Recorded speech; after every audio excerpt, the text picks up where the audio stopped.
1992 तक शिक्षा के क्षेत्र में योग्य अध्यापक, परामर्शक और शिक्षा अधिकारी के रूप में उल्लेखनीय कार्य किया।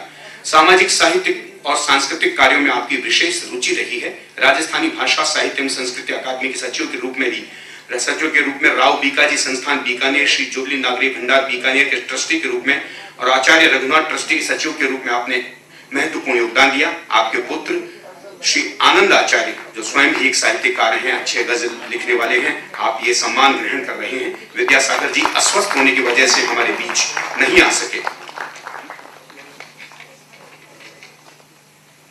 इनके पश्चात लब्ध प्रतिष्ठित साहित्यकार और पत्रकार समाजसेवी श्री ओंकार पारीक, आपके अस्वस्थ होने की वजह से आपकी धर्मपत्नी श्रीमती सूर्य पारीक हमारे बीच यह सम्मान ग्रहण करने के लिए मौजूद हैं। मैं आमंत्रित कर रहा हूं श्रीमती सूर्य पारीक जी को कि वो श्री ओंकार पारीक का सम्मान ग्रहण करें। हिंदी साहित्य में उल्लेखनीय योगदान के साथ साथ आपने राजस्थानी भाषा, साहित्य एवं संस्कृति के विकास और प्रचार प्रसार में उल्लेखनीय कार्य किया है। हिंदी की साहित्यिक पत्रकारिता में भी आपका योगदान महत्वपूर्ण रहा है। एक पंख आकाश आपकी हिंदी की काव्य कृति रही। आपकी अन्य कृतियों में सहकारिता से ग्राम स्वराज, विजय हमारी है, भावातीत, ध्यान, संकल्प, विजय संपादित। राजस्थानी भाषा में भी आपने अनेक कृतियां आपकी प्रकाशित हुई। राजस्थानी भाषा साहित्य एवं संस्कृति अकादमी के सचिव के रूप में राजस्थानी भाषा और साहित्य के विकास में आपका महत्वपूर्ण योगदान रहा है। श्री ओंकार पारीक, राजस्थान के जाने पहचाने हस्ताक्षर, आपके स्थान पर आपकी धर्मपत्नी श्रीमती सूर्य पारीक यह सम्मान ग्रहण कर रही हैं।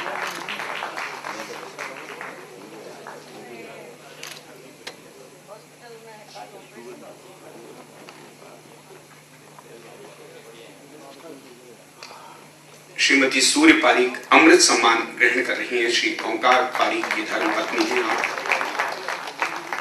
और हम सभी के लिए गर्व का विषय है कि आपने अस्वस्थता की वजह से आप नहीं आ पाए, लेकिन अपने अस्वस्थ पति को छोड़कर यहाँ पर यह सम्मान ग्रहण करने के लिए आकर आपने इस कार्यक्रम को गरिमा प्रदान की है। इनके पश्चात श्री श्याम सुंदर आचार्य,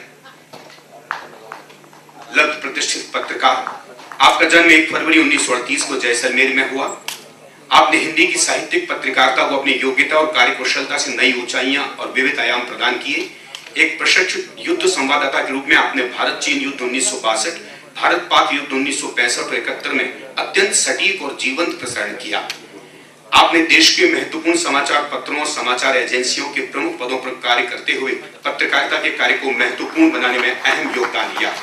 आपने हिंदुस्तान समाचार से अपनी यात्रा आरंभ की थी। उसके अलावा विशेष संवाददाता दैनिक राष्ट्रदूत नई दिल्ली, समाचार संपादक जनसत्ता नई दिल्ली, स्थानीय संपादक नवभारत टाइम्स जयपुर, समन्वय संपादक एवं स्थानीय संपादक जनसत्ता कोलकाता, स्थानीय संपादक दैनिक नवज्योति और विश्लेषक एवं स्तंभ लेखक के रूप में श्याम आचार्य जी की अपनी एक विशिष्ट पहचान है।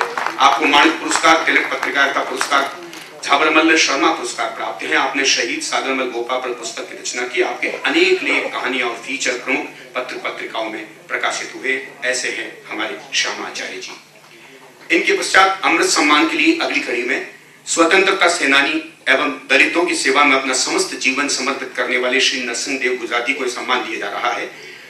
ये सम्मान जब घोषित हुआ था तब वो हमारे बीच थे, लेकिन दुर्भाग्यवश वो हमको छोड़कर चले गए। उनके पुत्र श्री सत्येन जोसफ उनके स्थान पर यह पुरस्कार ग्रहण करने के लिए आ रहे हैं। आपने बाबू जगजीवन राम, डॉक्टर SP सुमनाक्षर आदि प्रख्यात साहित्यकारों के साथ मिलकर भारतीय दलित साहित्य अकादमी दिल्ली की स्थापना की। आपने समर्पित सेवा में कल का शासक आज का सेवक पुस्तकों का प्रकाशन किया और राष्ट्रीय पत्र पत्रिकाओं में आलेख लिखे। आप सांप्रदायिक सद्भाव के क्षेत्र में भी जागरूक रहे हैं। आपने 1940 से 1947 तक राष्ट्रीय स्वाधीनता आंदोलन में सक्रिय भागीदारी निभाई। श्री ND गुजराती दलित ओपन यूनिवर्सिटी दीनापुर आंध्र प्रदेश के संचालक सदस्य रहे और भारतीय दलित साहित्य अकादमी को आपको आचार्य की मानद उपाधि से एवं डॉक्टर अंबेडकर राष्ट्रीय पुरस्कार से सम्मानित किया। ऐसे थे डॉक्टर स्वर्गीय श्री नरसिंह देव गुजराती। इनके पश्चात मैं बहुत सम्मान से नाम पुकार रहा हूं श्री जसदेव सिंह। आपका जन्म 18 मई 1931 को पौंडी सवाई माधोपुर में हुआ। प्रख्यात हिंदी सेवी, हिंदी उद्घोषक और प्रसारक श्री जसदेव सिंह ने हिंदी कमेंट्री को अपनी जादुई आवाज और अंदाज के माध्यम से नए आयाम दिए। हिंदी भाषा के प्रचार प्रसार, विकास और प्रोत्साहन में आपने रेडियो और टीवी कमेंटेटर के रूप में अपनी मोहक आवाज से हिंदी भाषी नहीं, अहिंदी भाषी लोगों को भी गंभीर रूप से प्रभावित किया। आप विश्व के सबसे पहले ऐसे रेडियो और टीवी प्रसारक हैं जिन्हें खेल प्रसारणों और लेखों द्वारा ओलंपिक आदर्शों और खेल भावनाओं के प्रचार प्रसार के लिए अंतर्राष्ट्रीय ओलंपिक समिति ने सर्वोच्च सम्मान ओलंपिक ऑर्डर से सम्मानित किया। आप अहिंदी भाषी होते हुए भी हिंदी प्रसारक और लेखक के रूप में सेवाओं के लिए हिंदी भवन नई दिल्ली द्वारा भी सम्मानित, हिंदी रत्न से सम्मानित किया गया। आप पद्मश्री और पद्म भूषण से भी सम्मानित हैं। माननीय जसदेव सिंह। इनके पश्चात डॉक्टर महेंद्र भानावत। आपका जन्म 13 नवंबर 1937 को कानोड़ उदयपुर में हुआ।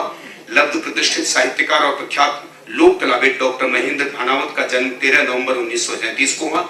आपने अपनी सूक्ष्म और विलक्षण दृष्टि से राजस्थानी लोक कला, लोकगीतों, लोक संस्कृति, लोक मान्यताओं और लोक परंपराओं को पुनर्जीवित किया है। हिंदी साहित्य में इनकी स्थापना और मान्यता दिलाने में उल्लेखनीय योगदान दिया। आप राजस्थानी लोक कला और लोक साहित्य के आधिकारिक विद्वान हैं। राजस्थानी लोक कलाओं और संस्कृति में महत्वपूर्ण योगदान देने के लिए आपको अनेक पुरस्कार भी मिले। महाराणा मेवाड़ फाउंडेशन उदयपुर द्वारा महाराणा सज्जन सिंह पुरस्कार, साहित्य के क्षेत्र में सरगम कला परिषद नाथक द्वारा भी सम्मानित हैं। उसके अलावा भी आपको अनेक सम्मान मिले हैं। इनके पश्चात अगली कड़ी में श्री नंदलाल परशुरामाणी। आपका जन्म 10 जून 1933 को सुल्तानकोट पाकिस्तान में, हाल में सलूम्बर में आप रहते हैं। हिंदी, सिंधी और अंग्रेजी भाषा में समान अधिकार से सशक्त लेखन करने वाले श्री नंदलाल परशुरामाणी का जन्म अविभाजित पाकिस्तान के सुल्तानकोट में हुआ था। 10 जून 1933 को हुआ था। विभाजन के पश्चात आपका भारत में आगमन हुआ। विभाजन की त्रासदी, लोगों के सुख दुख और पीड़ा आपने साहित्य में शिद्दत के साथ प्रतिबिंबित होती है। आपकी महत्वपूर्ण कृतियों में भीगे लम्हे, कहानी संग्रह, आधा आकाश, कहानियां, संक्षिप्त लोक सिंधी साहित्य, आभा उपन्यास, समय, सलूम्बर के प्रथम जीवनिया, अनुदित उत्कृष्ट सिंधी कहानियां, आंचल में अंबर उपन्यास जैसी कृतियां आपने रचित की। महत्वपूर्ण साहित्यिक योगदान के लिए आप सिंधी साहित्य अकादमी और राष्ट्रीय अकादमी से भी सम्मानित हैं। श्री नंदलाल परशुरामाणी इस समय सम्मान ग्रहण कर रहे हैं। वयोवृद्ध साहित्यकार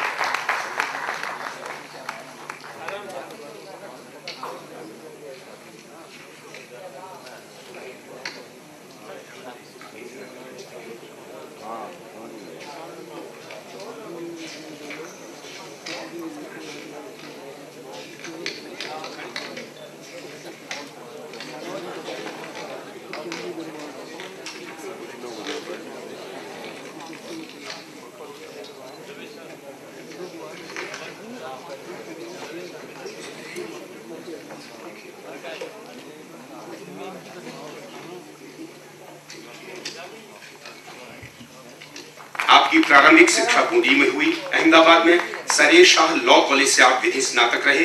1959 से 1984 तक आपने राजस्थान उच्च न्यायालय में वकालत की तथा 1993 में आप राजस्थान के प्रथम विधि आयोग के अध्यक्ष बने। तत्पश्चात भूतपूर्व राष्ट्रपति एवं मुख्य न्यायाधिपति श्री हिदायतुल्लाह खां की अध्यक्षता में बनी लीगल एजुकेशन कमेटी के सदस्य बने। वर्तमान में आप उच्चतम उच्च न्यायालय के भूतपूर्व न्यायाधीशों की संस्था के अध्यक्ष हैं। साथ ही संयुक्त राष्ट्र संघ द्वारा मनोनीत सलाहकार गैर सहकारी संस्था सीको डीकॉन के अध्यक्ष भी हैं। आपने संयुक्त राष्ट्र के तत्वावधान में जलवायु परिवर्तन के संबंध में आयोजित अंतर्राष्ट्रीय सम्मेलन समेत अनेक अंतर्राष्ट्रीय सम्मेलनों में आपने प्रतिनिधित्व किया। आप अंतर्राष्ट्रीय नेत्रहीन संस्थान एवं अनेक शिक्षण संस्थाओं के संरक्षक रहे। आपने साहित्य के क्षेत्र में अनेक पुस्तकों की भूमिकाएं लिखी, जिसमें स्वर्गीय जनार्दन राय नागर, स्वर्गीय राजेंद्र शंकर भट्ट एवं मूंगेलाल सूर्य का आदि प्रमुख सम्मान है।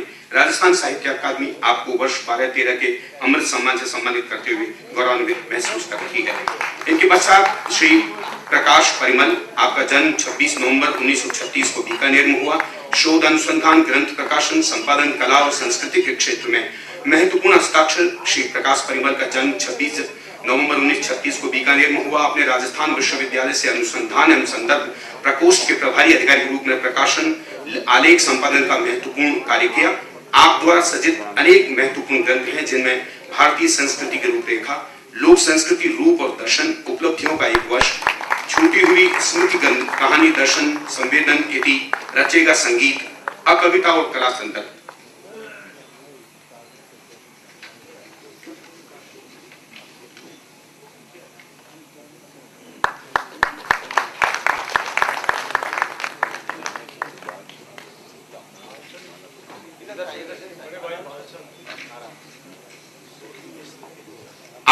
श्री भालचंद्र गोस्वामी जो राजस्थान के लब्ध प्रतिष्ठित साहित्यकार रहे, उनके अनुज हैं और आपने भी राजस्थान विधानसभा में भालचंद जी ने काफी दीर्घ सेवाएं की।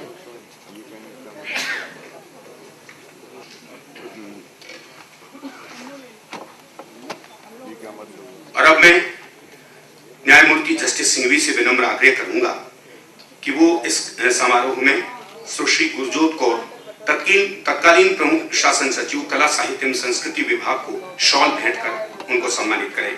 सुश्री गुरजोत कौर तत्कालीन प्रमुख शासन सचिव कला साहित्य एवं संस्कृति।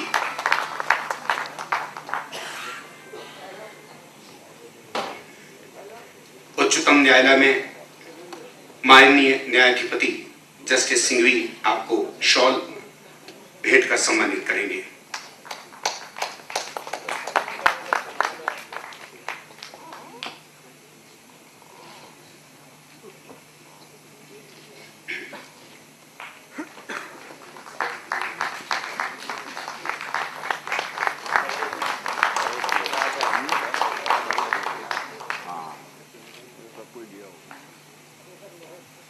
और अब मैं अकादमी के अध्यक्ष आदरणीय वेद व्यास जी से आग्रह करूंगा कि मंचस्थ अतिथियों को भी वो अपने ओर से स्मृति चिन्ह और शॉल भेंट कर सम्मानित करें।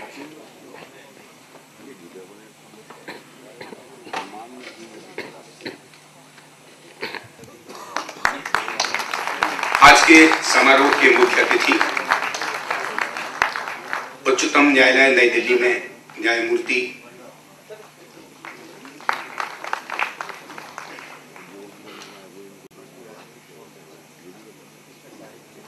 Justice GS. सिंघवी साहब को सम्मानित कर रहे हैं अकादमी अध्यक्ष श्री वेद व्यास जी।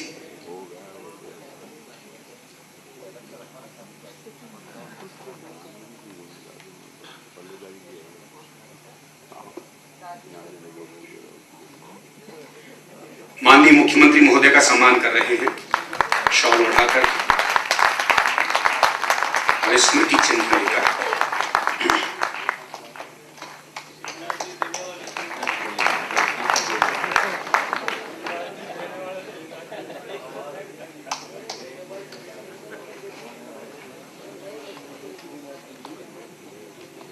और अब मैं मंच पे उपस्थित श्री रोहित आर ब्रेंडन साहब से निवेदन कर रहा हूं कि वो धन्यवाद ज्ञापित करें और माननीय मुख्यमंत्री महोदय को वो अपनी ओर से एक पुस्तक भी भेंट करेंगे। श्री रोहित आर ब्रेंडन, प्रमुख शासन सचिव और निदेशक, राजस्थान राज्य लोक प्रशासन संस्थान के निदेशक।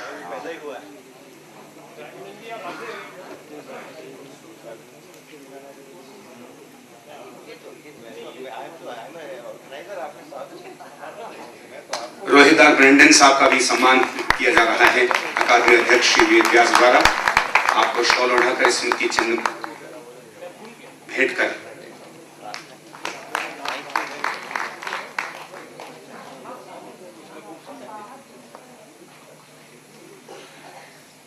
और अब आप माननीय मुख्यमंत्री महोदय को पुस्तक भेंट करेंगे और उसके बाद सभी गुणीजनों का आभार व्यक्त करेंगे।